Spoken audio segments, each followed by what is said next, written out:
नमस्कार, आप देख रहे हैं हमारा खास कार्यक्रम सिटी रिपोर्टर और मैं हूं धनराज गर्ग, राजधानी देहरादून से। और बात करेंगे उत्तराखंड के मुख्यमंत्री पुष्कर सिंह धामी की लगातार बढ़ती लोकप्रियता की, क्योंकि लगातार देखा जा रहा है कि मुख्यमंत्री पुष्कर सिंह धामी चाहे विकास कार्य हों या फिर अन्य काम हों, तमाम कामों में कहीं ना कहीं एक्शन मोड में नजर आते हैं। और वहीं आज मुख्यमंत्री पुष्कर सिंह धामी ने एक बैठक ली है जिसमें उन्होंने 19 जो मुख्यमंत्री पुष्कर सिंह धामी का पोर्टल है उस पर जो शिकायतें आती हैं उसको लेकर चर्चा की है।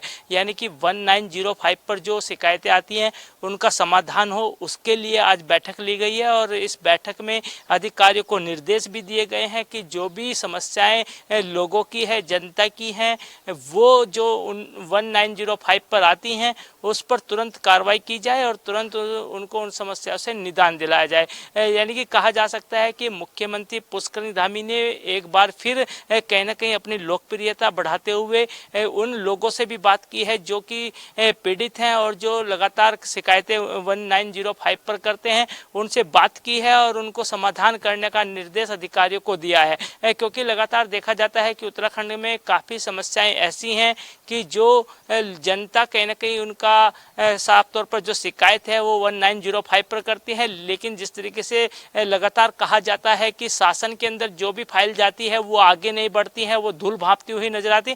लेकिन मुख्यमंत्री पुष्कर सिंह धामी ने ये साफ कर दिया है कि किसी भी व्यक्ति की जो फाइल होगी उस पर तुरंत कार्रवाई होनी चाहिए, किसी भी तरह की हिला हवाली बर्दाश्त नहीं की जाएगी। और यदि कोई अधिकारी उस पर हिला हवाली करता हुआ नजर आता है तो उस पर कड़ी से कड़ी कार्रवाई भी की जाएगी। तो कहीं ना कहीं कहा जा सकता है कि मुख्यमंत्री पुष्कर सिंह धामी लगातार एक्शन मोड में नजर आ रहे हैं और ऐसे अधिकारियों पर भी कार्रवाई करते हुए नजर आ रहे हैं जो कि फाइलों को रोकने का काम करते हैं। और इसके साथ ही देखिएगा कि जो 1905 पर शिकायतें आती हैं तो जो फरियादी हैं वो भी कहीं ना कहीं मुख्यमंत्री पुष्कर सिंह धामी की तारीफ करते हुए नजर आ रहे हैं, क्योंकि उनका कहना है कि जिस तरीके से मुख्यमंत्री पुष्कर सिंह धामी खुद आकर उनकी शिकायतें सुनते हैं और उनका निराकरण करने का निर्देश अधिकारियों को देते हैं और उनका निराकरण भी कराया जाता है, तो इससे कहीं ना कहीं मुख्यमंत्री पुष्कर सिंह धामी की जो लोकप्रियता है वो और अधिक बढ़ती हुई नजर आ रही है।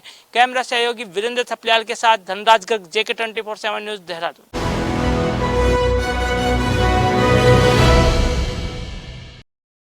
सिटी रिपोर्टर देख रहे सभी दर्शकों को नमस्कार।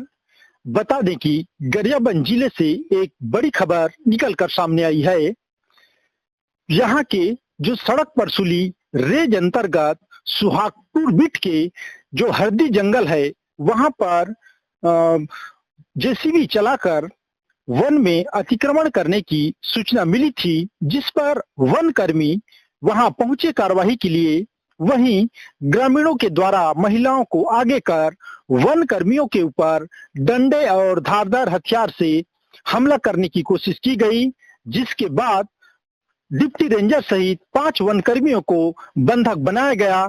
जिसके बाद जो विभाग में खबर मिलने के बाद वही जो बंधक बनाए थे वन कर्मी, उनके परिजनों के सामने बात आने के बाद वहां पर जो वन विभाग के अधिकारी कर्मचारी एवं जो गरियाबंद पुलिस है उनके द्वारा वहां पर पहुंचा गया और वन कर्मियों को किसी तरह से गांव में समझाइश कर उनको छुड़ा कर लाया गया और उसके बाद आरोपियों की तलाश में पुलिस जुटी हुई है।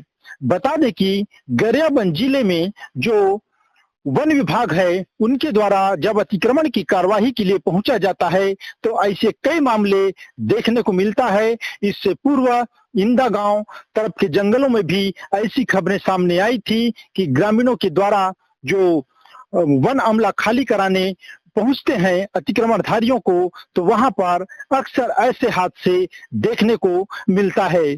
अब आने वाले दिनों में देखना होगा कि इस प्रकार की जो घटना पर प्रशासन क्या कार्रवाई करती है और किस प्रकार अंकुश लगाया जाएगा, क्योंकि ऐसे जो घटना है उसमें कई बार वन कर्मियों को घायल होते भी देखा गया है। एक तरफ ग्रामीण अपना पक्ष रखते हैं, वहीं जो वन विभाग के कर्मचारी है अतिक्रमण पर कार्रवाई करने के लिए वे लोग भी पहुंचते हैं। वहीं ग्रामीणों का कहना होता है कि ये जो जल जंगल जमीन हमारी है और जिस प्रकार जिसके पास वन भूमि नहीं है वो खाली पड़े जगह को देखकर अतिक्रमण करने का प्रयास करते हैं उसके बाद जैसे ही पता चलता है तो वन अमला के द्वारा जाकर अतिक्रमण को हटाने की कार्रवाई की जाती है और इस प्रकार की घटनाएं देखने को मिलती है। JK24 के लिए छत्तीसगढ़ गरियाबंद से कैमरामैन आत्मा ठाकुर के साथ परमेश्वर राजपूत।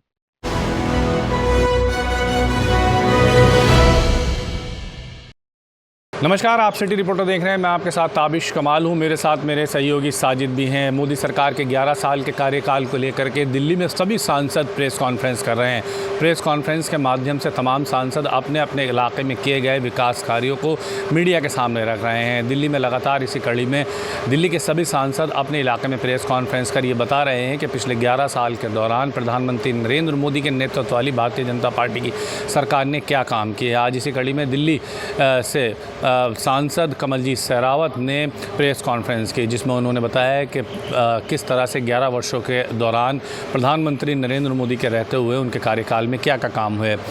सांसद कमलजीत शेरावत ने कहा कि महिला सांसद होने के नाते प्रधानमंत्री नरेंद्र मोदी का और अपने राष्ट्रीय शीर्ष नेतृत्व का हार्दिक धन्यवाद करती हूं कि उन्होंने महिलाओं के मान सम्मान के लिए कई अहम कदम उठाए हैं। कमलजीत शेरावत ने कहा कि प्रधानमंत्री नरेंद्र मोदी की आर्थिक और राष्ट्रीय कूटनीति की वजह से भारत लगातार अग्रसर आगे बढ़ रहा है। कमलजीत शेरावत ने बताया कि जिस तरह से लगातार 11 वर्षों के अंदर दिल्ली का विकास हुआ है, ऐसे में दिल्ली की जनता भली भांति जानती है कि भारतीय जनता पार्टी उनके लिए बेहतर है और इसी वजह से इस बार प्रचंड बहुमत के साथ दिल्ली के अंदर भारतीय जनता पार्टी की सरकार बनी है। कमलजीत शेरावत ने बोलते हुए कहा कि जहां 11 वर्ष का कार्यकाल स्वर्णिम अक्षरों में लिखा जाएगा, वहीं 100 दिन का रेखा गुप्ता सरकार का कार्यकाल भी बहुत महत्वपूर्ण रहा है। दोनों ने मिलकर दिल्ली को विकास की प्रगति पर ले जाने की हर संभव कोशिश की है। यही वजह है कि भारतीय जनता पार्टी निरंतर दिल्ली के किसी भी चुनाव में प्रचंड जीत हासिल करती जा रही है। हालांकि आगामी आने वाले नगर निगम के उपचुनाव में भी जीत का दावा किया जा रहा है। सभी राजनीतिक दल अपनी अपनी जीत का दावा कर रहे हैं। ऐसे में नगर निगम की 12 सीटों को लेकर के भारतीय जनता पार्टी ने अपनी तैयारी शुरू कर दी है और उम्मीद ये जताई है कि ये सभी सीटें भारतीय जनता पार्टी जीतेगी। वीडियो जर्नलिस्ट साजिद के साथ ताबिश कमाल, दिल्ली।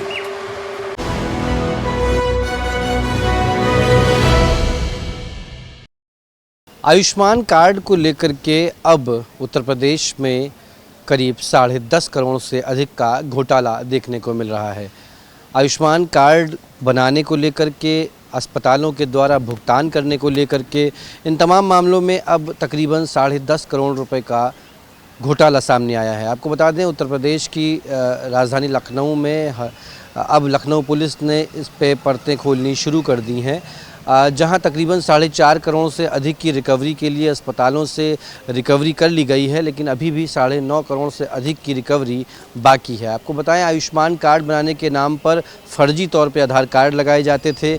आधार कार्ड फर्जी होने के साथ साथ बैंक के जो निजी कर्मचारी थे वो भी सीचेस जो कंपनी है उसके साथ मिल करके मिलीभगत करते थे और मिलीभगत करने पर तकरीबन लाखों रुपए का भुगतान भी कर देते थे।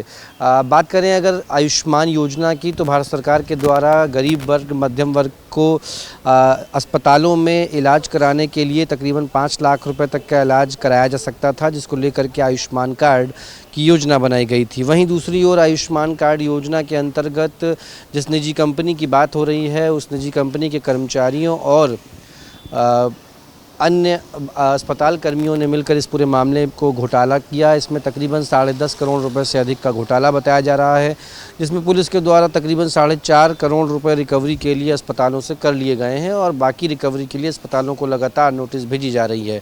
इस पूरे मामले में पूछताछ भी जारी है, कंपनी के आला अधिकारियों से भी, अस्पताल के उन कर्मचारियों से भी। आपको बताएं, उत्तर प्रदेश में तकरीबन 30 से अधिक अस्पताल ऐसे हैं जिनमें ये मामला सामने आया है। आयुष्मान भारत कार्ड योजना के अंतर्गत तमाम ऐसे लोग हैं जिन्हें उस योजना का लाभ नहीं मिल पाया, लेकिन ऐसे तमाम लोग हैं जिन्होंने अपने परिजनों को फर्जी रूप से सीधे फ़ायदा पहुंचाने का काम किया, जिसमें 5 लाख रुपए तक का इलाज मुफ्त होना था, जिसको लेकर के इलाज भी नहीं हुआ और भुगतान भी हो गया। इन तमाम इस तरीके के मामले सामने आए हैं, जिसके बाद से अब पुलिस भी हरकत में है और इस पूरे मामले को लेकर के एक बड़ा घोटाला सामने आया है, जिसमें आयुष्मान कार्ड योजना के अंतर्गत तकरीबन 10.5 करोड़ से अधिक का घोटाला उत्तर प्रदेश में देखने को मिला है और पुलिस ने इस पूरे मामले में अब जांच शुरू कर दी है। वीडियो जर्नलिस्ट सुमित के साथ गौरव पांडे, JK24/7 न्यूज़, लखनऊ।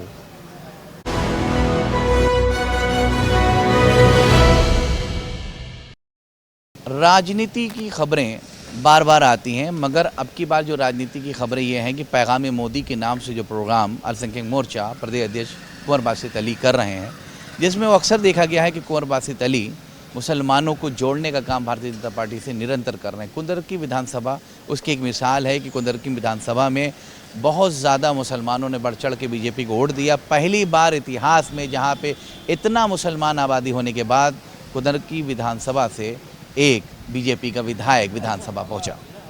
अब सबसे हैरत की बात यह है कि मुसलमानों को जोड़ना, एक तरफ भारतीय जनता पार्टी का ये मैसेज जा रहा है मुसलमानों की वो मदरसे के विरोधी है, मस्जिदों के विरोधी है, और कई मस्जिदें और कई मदरसे नेपाल के बॉर्डर से लगे हुए उत्तर प्रदेश के जो ज़िले हैं वहाँ ढहाए गए हैं, गिराए गए हैं।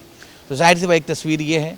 फिर इस तस्वीर के बारे में अल्पसंख्यक मोर्चा मुसलमानों को बताता है कि वो अवैध निर्मित थे, सरकारी ज़मीन पे निर्मित थे, और जो मदरसे गिराए गए या उन पे पाबंदियां लगीं या उनको बंद किया गया वो सब अवैध थे, क्योंकि उत्तर प्रदेश हो या देश हो कॉन्स्टिट्यूशन से चलता है, एक्ट से चलता है।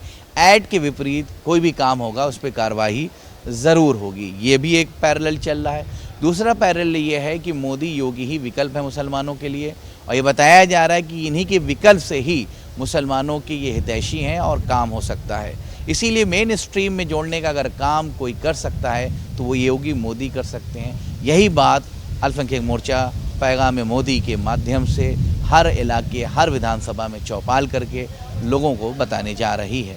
और आज सबसे बड़ा प्रोग्राम कन्वेंशन सेंटर लखनऊ में होने जा रहा है, और सबसे अहम चीज़ है कि वहाँ की तादाद भी देखने को मिलेगी। पूरे उत्तर प्रदेश से मुसलमान अल्पसंख्यक मोर्चे से जो जुड़े हैं वो आ रहे हैं, और यहीं से एक पैगाम जाएगा, और यहीं से 2027 की तैयारी जो अल्पसंख्यक मोर्चा जो जिम्मेदारियाँ पार्टी के नेतृत्व ने दिल्ली से दी है उसको निभाने का प्रयास किया जा रहा है। और इस वक्त मुसलमानों के नेताओं में अगर देखा जाए तो कुंवर बासित अली सबसे बड़ा चेहरा उभर के आया है। कैमरा पर्सन सुमित के साथ रजा बद, लखनऊ जी की न्यूज़।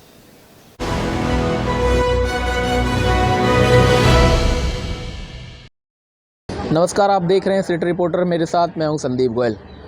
मानसून जैसे जैसे नज़दीक आ रहा है उसी को लेकर फरीदाबाद में जिला प्रशासन एक्टिव मोड में नज़र आ रहा है। इसी को लेकर जहां बीते दिनों से लगातार ऐसी जगहों पर सफाई अभियान युद्ध स्तर पर छेड़ा हुआ है, जहां पर नालों की सफाई, ड्रेनेज सिस्टम सुधारने और उनको जो है व्यवस्थित तरीके से चलाने का काम नगर निगम प्रशासन की ओर से, चाहे जिला प्रशासन हो, एफएमडीए हो, चाहे फिर हुड्डा डिपार्टमेंट हो, सभी को मिलकर जो है इस बार जो है जल भराव की स्थिति से दूर करने के लिए डिपार्टमेंट जो है कार्रवाई करते हुए नजर आ रहे हैं। इसी कड़ी में चाहे इंक्रोचमेंट हो, चाहे अवैध निर्माण हो, नाले पर बसे हुए मकानों को तोड़ने की कार्रवाई हो, उसको भी नगर निगम अब पूरी तरह से अंजाम देता हुआ नजर आ रहा है। इसी कड़ी में आज एक बार फिर फरीदाबाद के जिला उपायुक्त विक्रम यादव अलग अलग अधिकारियों के साथ जो है ऐसे जगहों का दौरा करने पहुंचे जहां पर अधिक इंक्रोचमेंट है या नालों की सफाई कई सालों से नहीं हो पाई। ऐसे में अब उनको जो है तोड़ने और उनको साफ करने का जो काम है वो पूरी तरह से युद्ध स्तर पर शुरू कर दिया गया है। हालांकि 2 दिन पहले फरीदाबाद के बड़कल पुल के नीचे बुद्ध कॉलोनी में जो नाला जो गुजर रहा था उस पर एक बड़ी कार्रवाई को अंजाम दिया गया, और उस दौरान करीब 200 मकानों को वहां पर तोड़ने का काम किया गया था, जिसके बाद लोग अब सरकार के खिलाफ जो है लामबंद होते हुए नजर आ रहे हैं। हालांकि जिला उपायुक्त ने साफ निर्देश दिया है कि यदि किसी भी नाले पर या किसी भी अवैध जगह पर कोई मकान या बना हुआ होगा उसको तोड़ने का काम प्रशासन की ओर से किया जाएगा। इसी कड़ी में आज भी ऐसी कई क्षेत्रों का जो है प्रशासन की ओर से, डीसी की ओर से दौरा किया गया और ये संदेश दिया गया कि इस बार जलभराव की स्थिति शहर में नहीं बनने दी जाएगी, और लंबे समय से जिन नालों की सफाई नहीं हो पा रही थी उनको भी अब साफ किया जा रहा है, और यदि उस पर कोई इंक्रोचमेंट है, कोई कब्जा है तो उसको भी जो है वहाँ से हटाया जा रहा है। अब देखने वाली बात ये होगी कि जिस तरह से नालों की सफाई के लिए घरों को तोड़ा जा रहा है, यहाँ पर जो है हटाया जा रहा है, इस बार जलभराव की स्थिति किस तरह की शहर में देखने को मिलेगी, या इस बार मानसून आने पर शहर एकदम साफ सुथरा और बिना जलभराव के देखने को मिलेगा। सहयोगी राकेश के साथ संदीप गोयल, जग 24/7 न्यूज़, फरीदाबाद।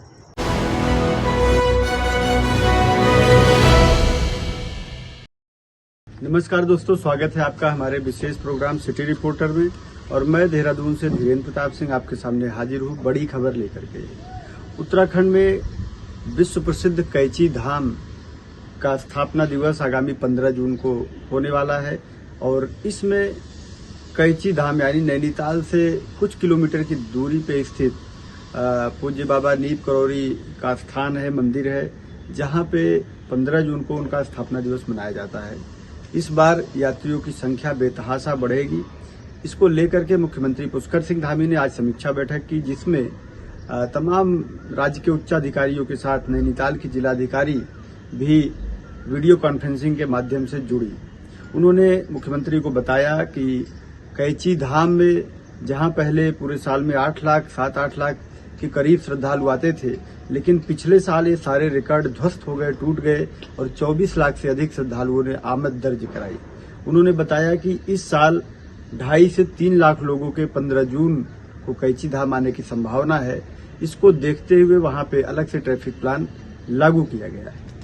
मुख्यमंत्री ने कहा कि जिस तरह से कैची धाम की प्रसिद्धि पूरी दुनिया में फैल रही है, देश और दुनिया से लोग वहां आ रहे हैं, चूंकि नैनीताल और खासकर कैची धाम की धारण क्षमता बेहद कम है, इसको देखते हुए तात्कालिक, दीर्घकालिक और मध्यकालिक योजनाएं बनाई जाए। मुख्यमंत्री ने कहा कि तात्कालिक योजना के तहत जो मेला यानी 15 जून को जो स्थापना दिवस मनाया जाएगा, उसको संपन्न कराने की व्यवस्था की जाए।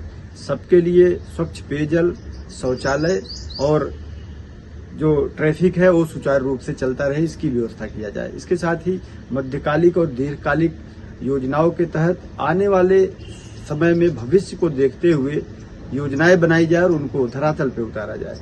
मुख्यमंत्री ने कहा कि बाबा नीप करौरी की जो महिमा है बहुत बड़ी है और पूरी देश दुनिया उनसे बहुत प्रभावित है।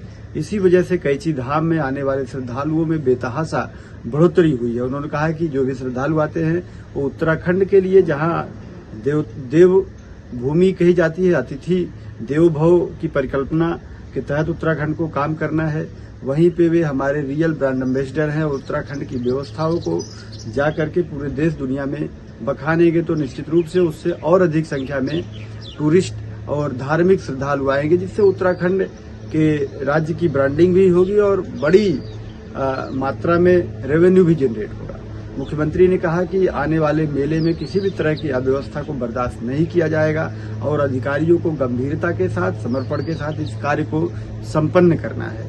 इसके साथ ही बाबा की महिमा को देखते हुए, कैची धाम की धारण क्षमता को देखते हुए दीर्घकालिक योजनाओं के तहत उस धाम का विकास भी करना है। कैमरा सहयोगी वीरेंद्र थपलियाल के साथ JK 24/7 के लिए देहरादून से धीरेन्द्र प्रताप सिंह।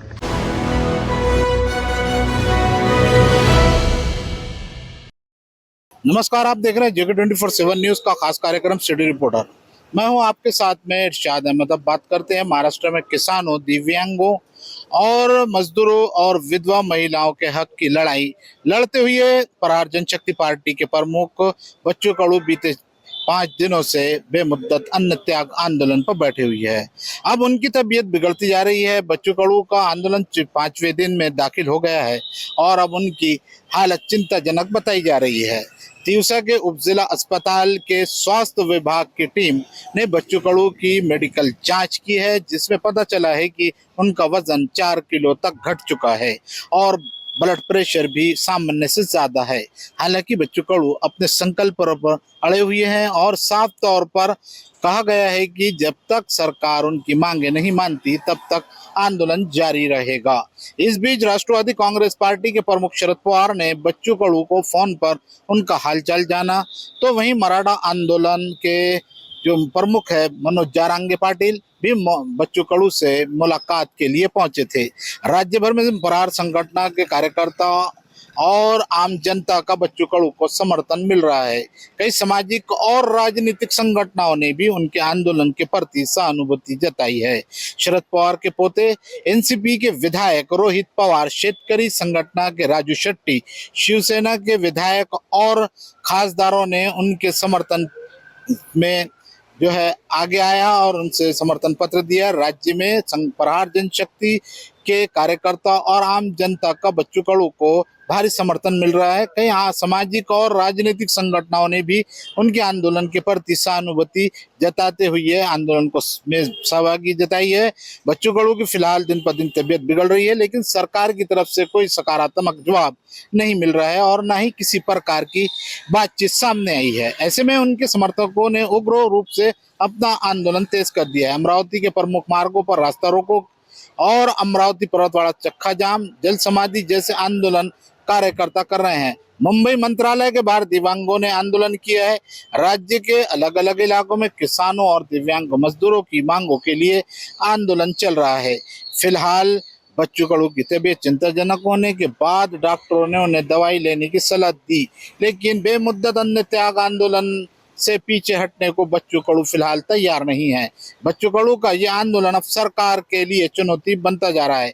देखना होगा कि सरकार कब तक चुप्पी साधे रहती है और क्या कोई सकारात्मक हल निकालती है या ये आंदोलन और तेज होता है। कैमरा पर्सन बाकिर अंसारी के साथ मैं इरशाद अहमद, JK 24/7 न्यूज, अमरावती।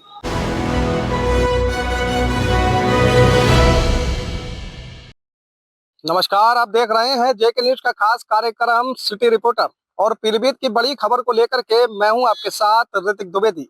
पीलीभीत में पूरनपुर तहसील क्षेत्र के शारदा पार रह रहे लोगों के लिए ये बेहद महत्वपूर्ण खबर है। अगर शहर में कोई इम्पोर्टेंट काम है तो उसे 15 जून से पहले ही निपटा लें, क्योंकि 15 जून से पैटून पुल बंद होने जा रहा है, जिससे पुल से आवागमन थम जाएगा और तहसील मुख्यालय तक आने के लिए 2 जिलों की सीमाओं से गुजरना होगा, जिससे 30 की बजाय 130 किलोमीटर की दूरी तय करनी होगी।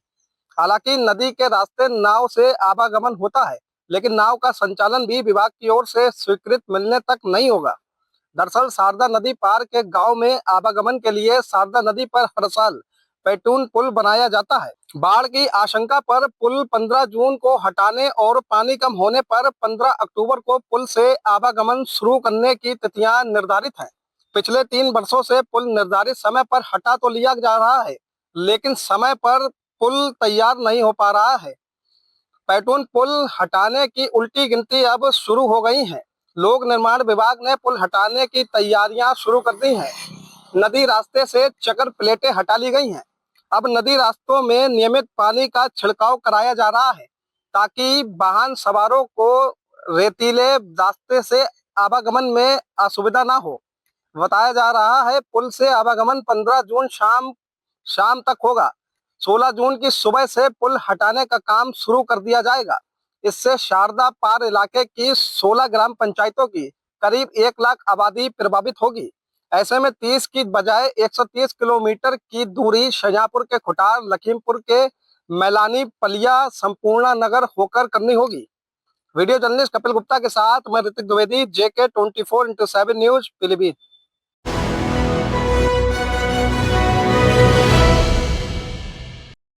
नमस्कार, आप देख रहे हैं सिटी रिपोर्टर। मैं हूं मनीष कुमार। इस वक्त जो है बिहार की राजनीतिक में जो है काफ़ी हलचल मच गया है। हलचल जब उस वक्त मचा जब जदयू के जो है पूर्व MLC रणविजय सिंह जब लालू प्रसाद यादव से जो है उनके निवास स्थान पर जो है मिलने के लिए जब पहुंचे थे, तो राजनीतिक गलियारों में जो है काफ़ी हलचल तेज हो गई। कहीं ना कहीं जो है चाहे इंडिया गठबंधन हो चाहे NDA गठबंधन हो, बड़े बड़े नेता जो है अपना जुगाड़ जो है सेटिंग करने में जो है लगे हुए हैं। ये कहाँ पर किसको फायदा होने वाला है, इसी कड़ी में इसको देखा गया है। लोग ये भी कह रहे हैं कि अभी तो शुरुआत है, अभी तो टेलर है और झांकी अभी बाकी है। अब देखना है कि कौन पार्टी के नेता किस पार्टी में जाएंगे और कहां से कौन आएंगे और कहां से कौन जो अपना दावेदारी पेश कर रहे हैं। कहीं ना कहीं एक घमासान मचा हुआ है। सीट शेयरिंग को लेकर भी जहां तक अगर मैं बात करूं बिहार में, तो देखा जाए चाहे NDA गठबंधन हो और चाहे इंडिया गठबंधन हो, कोई अपने आप में जो है चाहे छोटे गठबंधन हो चाहे बड़े हो, कम आंकने की कोशिश नहीं कर रहे हैं। सभी का जो है छोटे गठबंधन है वो भी जो है बड़े बड़े दावे कर रहे हैं। उनका भी कहना है कि भैया अगर हम 40 से कम नहीं लेंगे, तो कोई कहते हैं हम 60 से कम नहीं लेंगे, तो कोई कहते हैं 50 से कम नहीं लेंगे।